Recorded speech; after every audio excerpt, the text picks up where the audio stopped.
We're live? Yep. It's been a while since I've done a live Google Hangout here. Welcome, everybody. I'm Josh. I'm Josh Lopez. You might have heard me on such radio shows as the Pro Wrestling Experience on ChicagoLandSportsRadio.com. You might have heard me on Show to the Mat, also on the same station. You might see my articles on TweetDelos.com. See the Twitter thing right there at Josh Lopez CSR. Kind of lazy day here in Chicago. Not really much to do outside. It's kind of gloomy and stuff. I mean, we got the air and water show today, but that's pretty much it. But decided to do out of the blue preview for SummerSlam tonight. I thought it'd be something a little nice feature. I know I haven't been on this YouTube channel for a while, actually, and that's on me. Expect to do more videos, especially with the NFL season coming up soon. I'm going to do a lot more football stuff on here. Might add some wrestling stuff too. Maybe some reviews for pay-per-views on the network that I missed over the years. But let's get into SummerSlam. You know, tonight's going to be a fun show. 27th annual SummerSlam.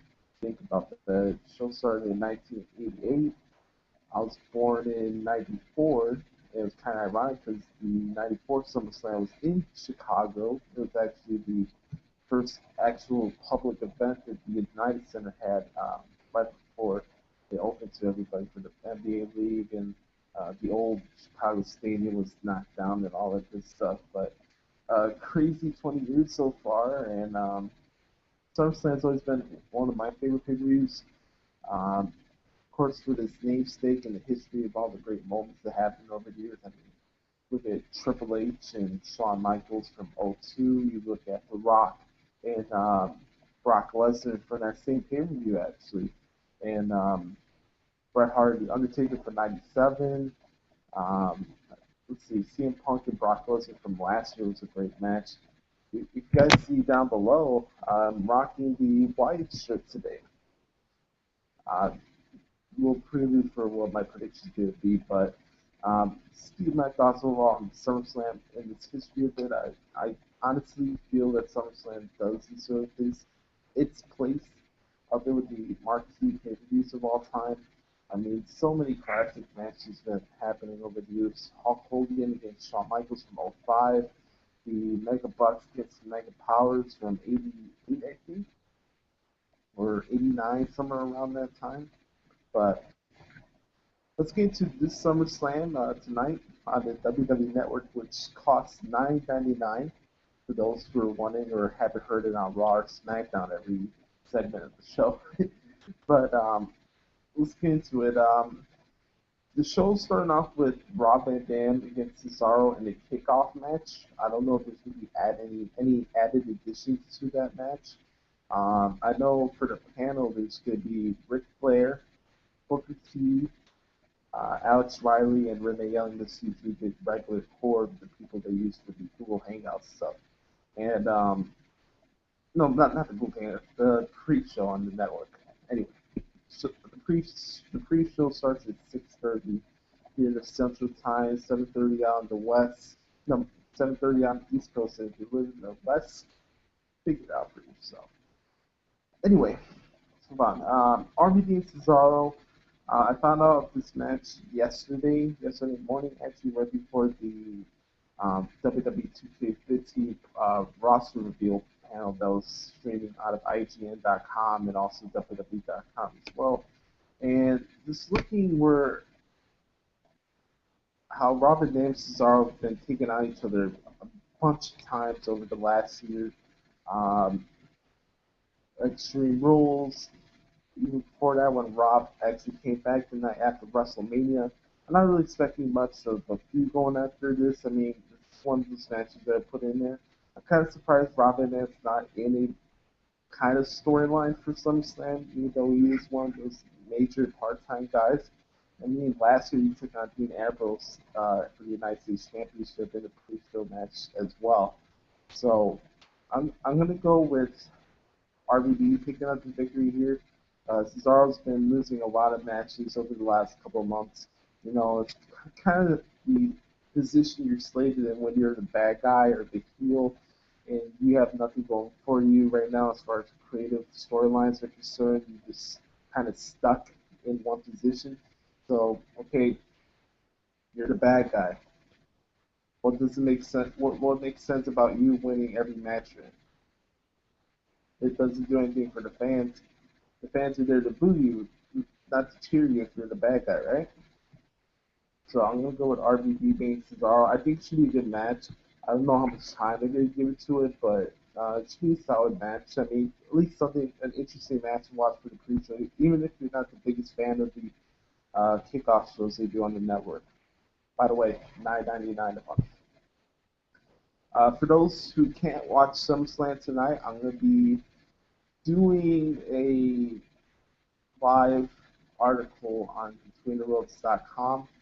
It's basically giving you the format that you won't find anywhere else. I put a lot of time into these articles, and it's also a good helper in case you're doing a show, a radio show or a video show, and gives you talking points on how many matches are on the show, how many in-ring segments are on the show, blah, blah, blah, blah. I got you covered for SummerSlam tonight. So I'll have it there. I'll have all the news and notes out of the kickoff show. If anything changes, any new matches are announced, it'll be on there on BetweenTheRopes.com. Also, check out our stat prediction piece that all the crew from Between the Ropes did. A lot of great insight into the minds of everybody from BetweenTheRopes.com, especially when it comes to WWE. A lot of varying opinions, not the general consensus that you get from other wrestling websites that say the same thing that everybody else is saying. So you get different variety and other stuff I do on Between Ropes is I cover Raw, main event. I'm going to be doing TNA now on Wednesday nights here at my house now because they moved TNA to Wednesday nights now. And NXT, I do the NXT specials on the network. I don't do the weekly shows. And then I do SmackDown on Fridays. So it's a whole week of wrestling content that I do articles for each week. Not to add the fact that I host my own wrestling show called the Pro Wrestling Experience on ChicagoLandSportsRadio.com. It's on a Wednesday as well. 10-1 Central Time, 11 to 2 in the East Coast, and 8 to 11 in the West. So I do a lot of stuff in the wrestling world. Media over the last year and a half. The Pro Wrestling Experience is almost 2 years old already. I mean, it's been a fun ride so far, and better as time goes on. But love feedback for you guys. If you guys have any suggestions or recommendations, any changes to the show, it's pretty simple. Send me a tweet at JoshLopezCSR. Excuse me. And then anything else, contact-wise, for my shows, ProWrestlingExperience@gmail.com. So that's pretty simple. We're going to get into the matches now. I'm going to be reading my parts that I wrote on the stat piece as far as the matches. I'll be doing that as the video goes on. Leave your comments below or comments, and I'll respond to you after this video is posted. If you have any questions, comment below. I'll answer for you. Yeah, so I'm just going to be reading what I said on the stat prediction piece on this preview. And it's giving you a different perspective you probably wouldn't get from anybody else because I'm not like anybody else. I am my own person. I call myself a student in for a reason. I do a lot of research and you just have no idea. And I hope my crew here gives you pumped up for SummerSlam. It gives you insightful thinking as to what will go down on the show tonight. So let's get started. First one here is Brie Bella against Stephanie McMahon. Before we get into that match, I'm going to be saying my order of the show as far as the card is concerned. You know how the match order is. So I would start off with Rollins and Ambrose in their Lumberjack match. That's 1. 2, AJ against Paige for the Divas title. 3, Rusev and Swagger in the flag match. 4, Miz Ziggler in the IC title match.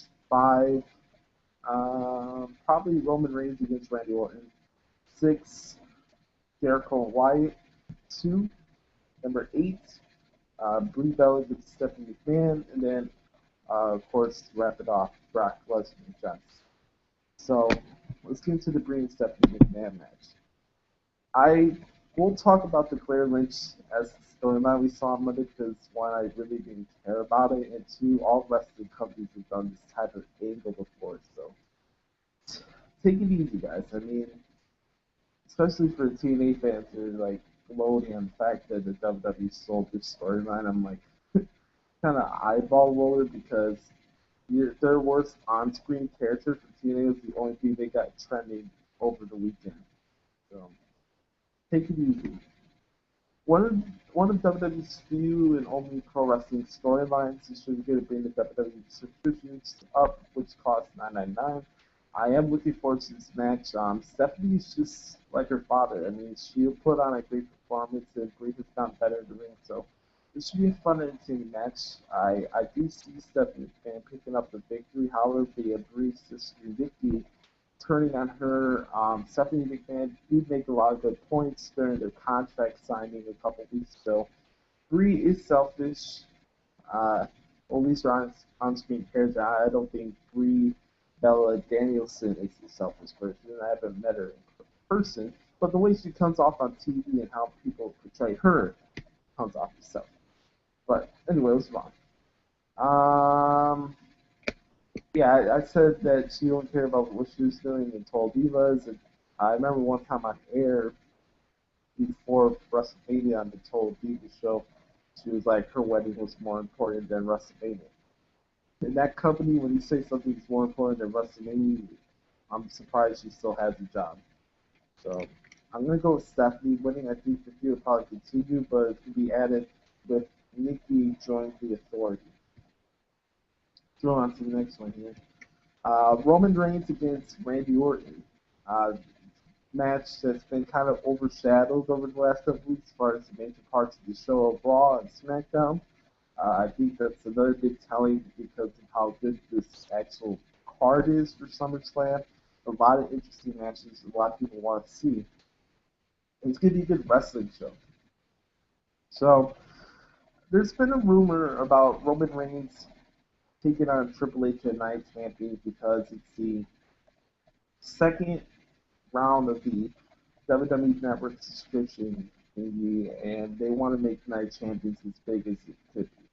So I said, why rush to this Roman Reigns versus Triple H match for Night Champions because it's for the network? Night of Champions is a championship themed show.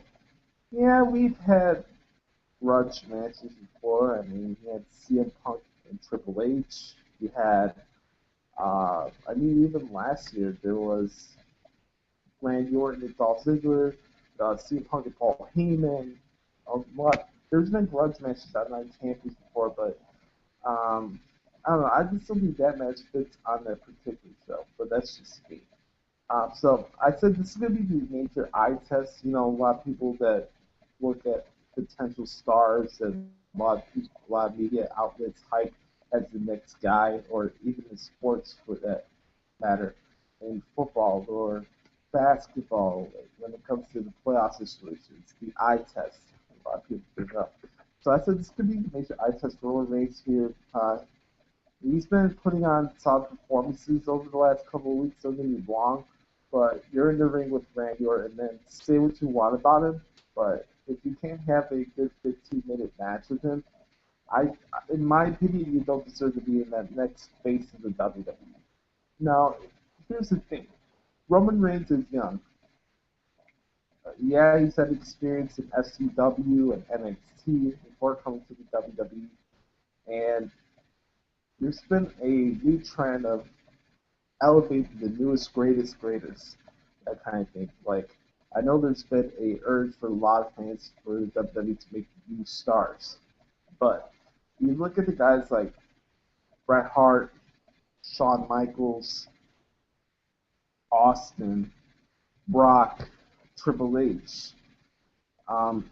I think what people earned their respect for was the fact that they did pay their dues. They did go through the peaks and valleys of the WWE system on television, and that they weren't just thrust into that main part of the company's storylines and stuff. And I think that's what they're trying to do.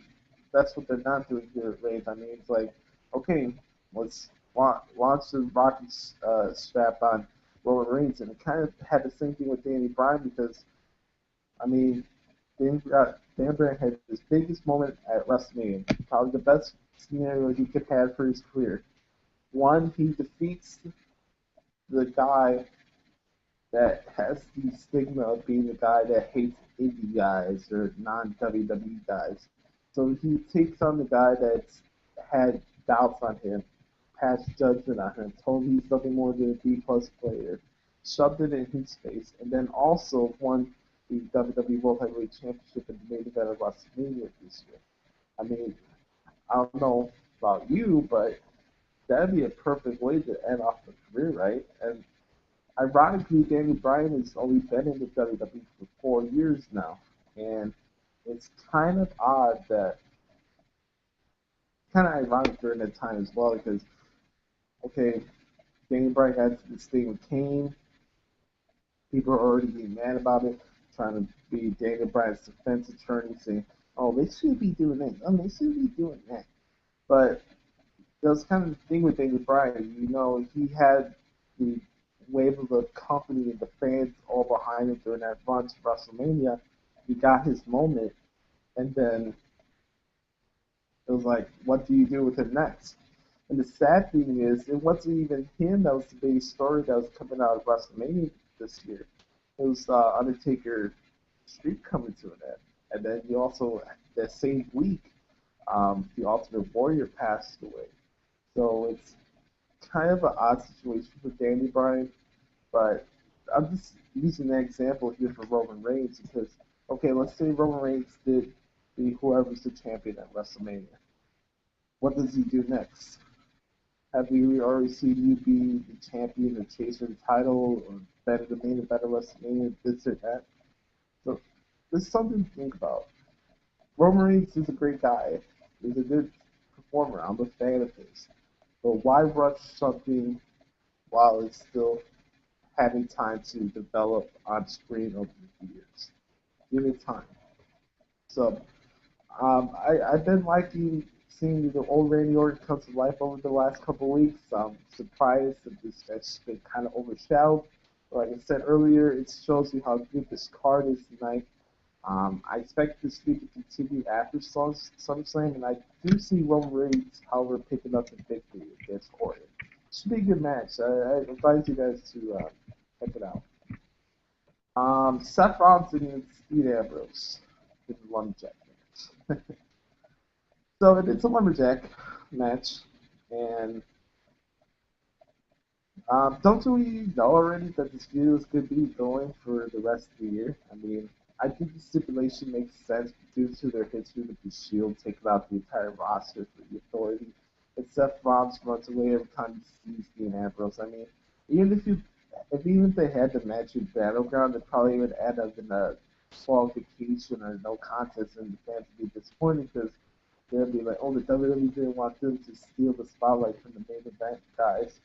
That's not the case. You see Dean Ambrose not caring about winning matches, losing matches via disqualification, countouts, this, no contest.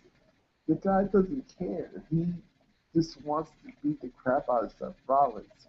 Now, if it was something where you put something on the line, okay, maybe we would get that 5-star wrestling match.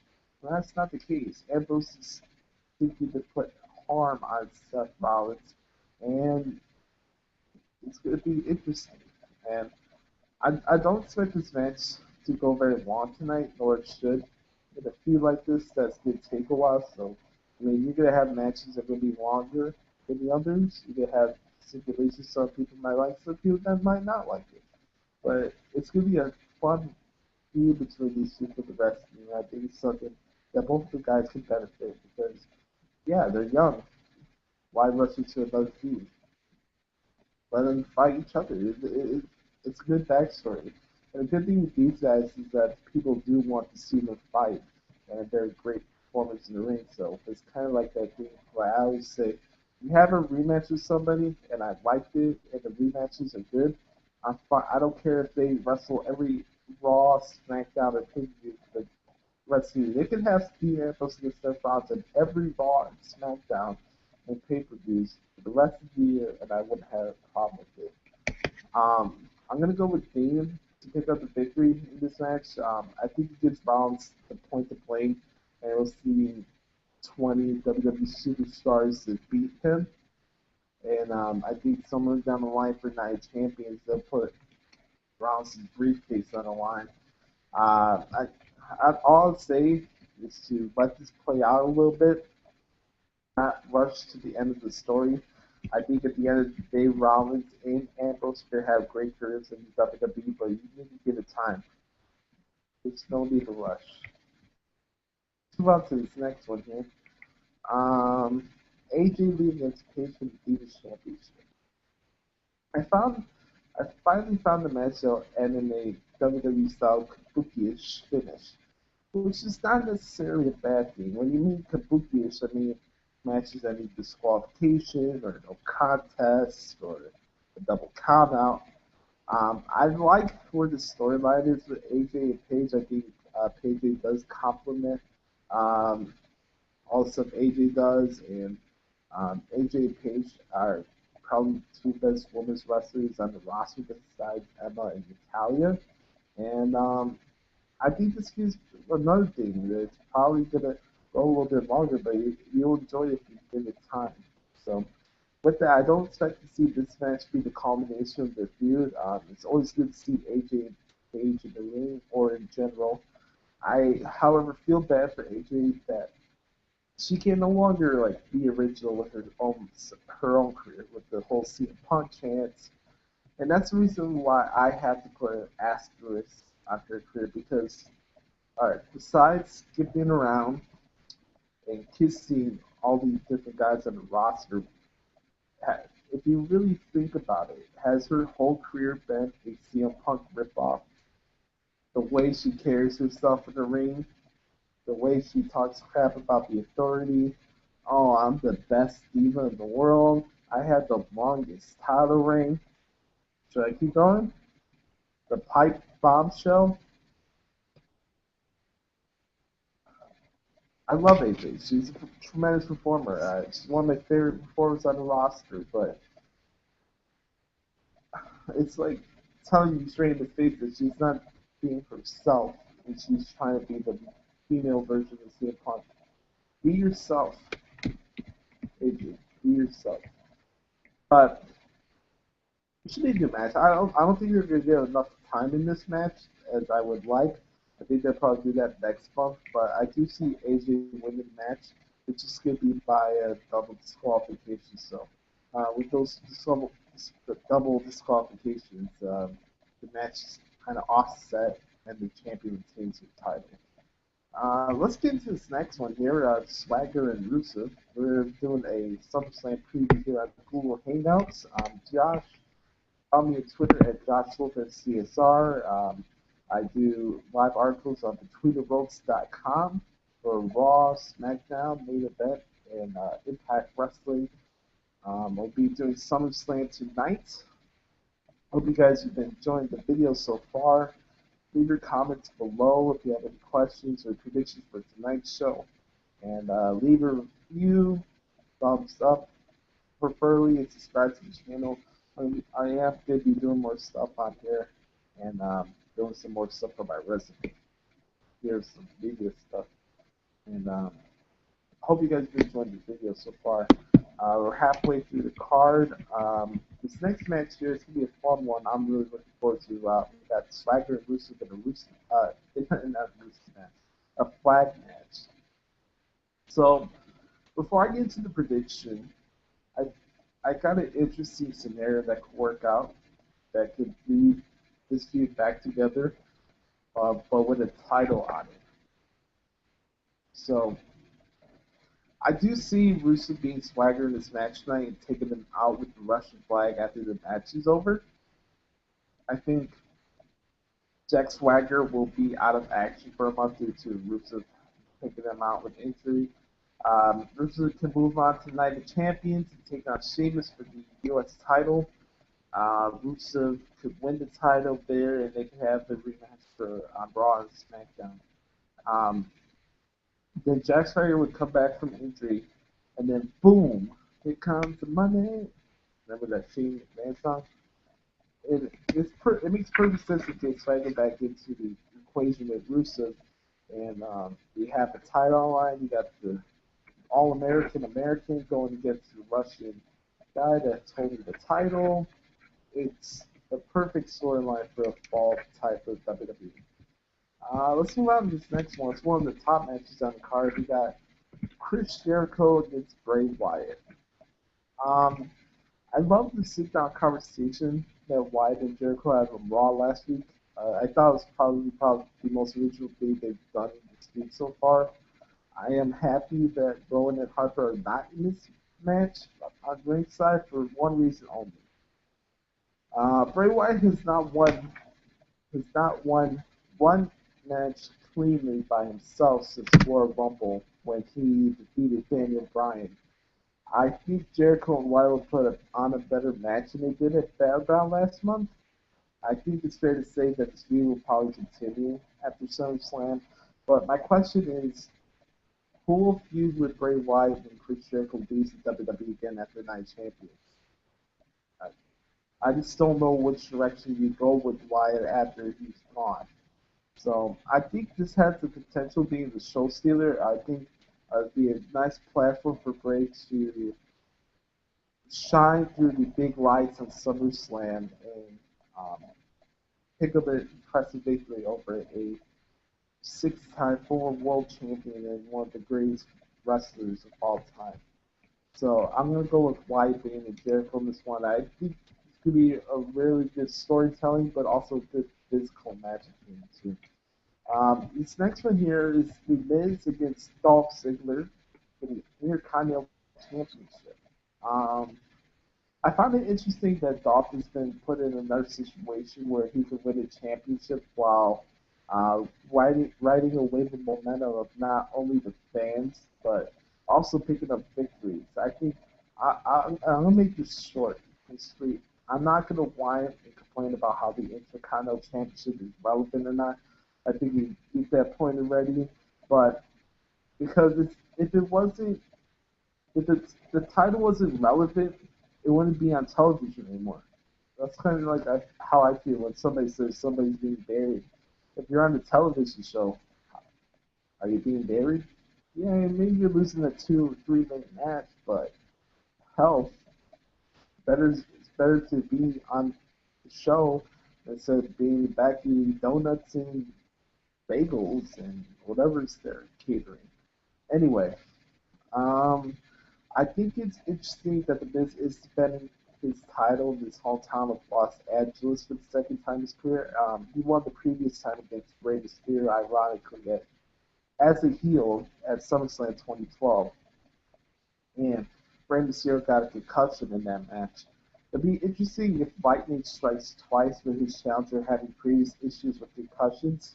I think the match would be a tremendous way to start off the show. But in the end, I do see Dolph Ziggler winning his second Intercontinental Championship and embarrassing The Miz in his hometown of Hollywood. And the Moneymaker. Lastly here, we got Brock Lesnar against John Cena for the WWE World Heavyweight Championship. It's the biggest fight of the summer, according to a lot of people. And it shall be.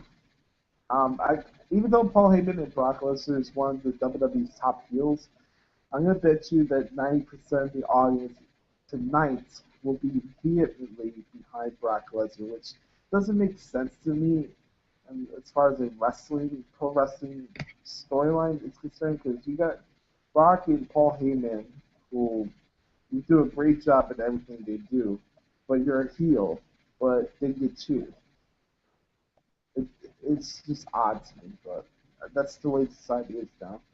I love what they've been doing with the video packages, especially that the new special they have on the network, hyping up their match uh, for SummerSlam. And it's probably going to be one, if not the biggest match of the year.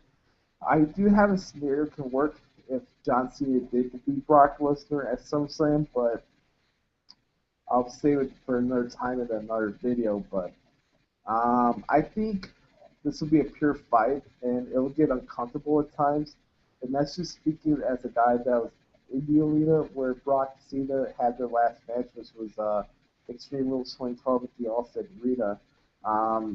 We don't have the Extreme Rules gimmick stipulation added to this match, but that doesn't mean that this match will succeed the previous match. I think it's a logical choice to go with Brock Lesnar winning the championship, and that has nothing to do with Lesnar's previous MMA background. MMA should have nothing to do with pro wrestling or sports entertainment booking decisions. I like that Brock is an attraction piece in WWE, and that doesn't have to be on every show. But the question I have for you guys, does it really make sense to have Brock win the title at SummerSlam and then drop it at Night Champions because it's best for the WWE Network now? It's like, what's best for the network is the new best for business. So, if that's so, it'll be an eyeball roller. I'm going with Brock Lesnar to win the WWE World Heavyweight Championship. If you have the guy on the payroll and you're going to give him one run with the title, make it special, make it worthwhile. And in the end, I think people will actually enjoy it, and they will appreciate that. I don't know how much longer Brock's going to be in WWE. I know his contract's still going past WrestleMania 31 for all I know right now, but it's going to be an interesting match between Brock and Cena. This whole card is going to be a great match, and I just wonder where they're going to go from here to Night Champions. I think one thing to point out as we wrap up here is for tonight. Tonight is about all the guys in the rosters trying to outdo themselves in their matches. There's so many matches here that could be the match tonight, and I think tonight you're going to get a demonstration that the future is here in the WWE. It's a bright one, especially with the talent that's in the ring now for the WWE. And whether Brock wins or not, if Cena wins, I'm sure a lot of people are going to say it's going to be the worst pay-per-view of the year, even if the match is good. But that's a good thing about tonight's show. It is unpredictable. You don't know where they're going to go with this, and it's always good to have questions more than the answers you already know before heading into the show. So, I am looking forward to SummerSlam tonight, and I will be doing the article on BetweenTheRoads.com. Follow me on Twitter at JoshLopezCSR. I am not sure if we're going to do a Pro Wrestling Experience this week. If so, it's probably going to be pre-recorded tomorrow or air on Wednesday. If not, we'll be back next week with a live edition of the show. We'll see what happens after SummerSlam and all that good stuff. And subscribe here on YouTube. I'll subscribe to you back. Leave a thumb up on the video. I hope I gave you some good insight that you wouldn't get anywhere else in the world of wrestling. I'm Josh. Thanks for checking out the video. Enjoy SummerSlam tonight. Sit back and, like I am, and enjoy the show. Try to be a fan tonight instead of being a Roger Ebert tonight. Alright? I'm out. Thanks for watching the video.